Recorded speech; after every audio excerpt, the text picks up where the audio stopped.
Okay, so this module right here, this it's made by Gentex, AVS MR. So the input coming from the panel goes over here to N1 positive and then negative.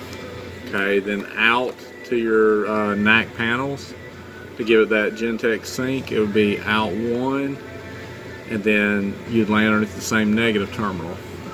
Now to make it so it's silenceable, you had to come off of a separate NAC circuit.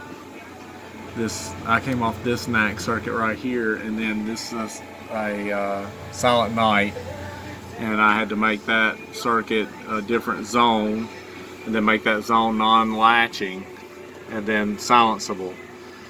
And then I had to run that down here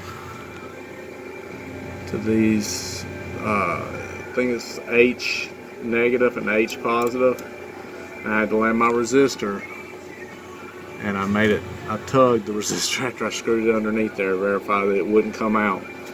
Okay, and then you have a little jumper right there in that bottom corner. You got to remove that jumper. I put it in the bag here in case somebody ever wanted to change it in the future.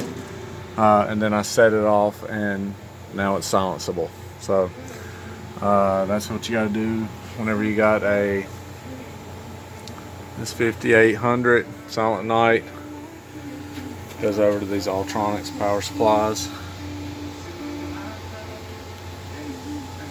And the devices are Gentex out in the field.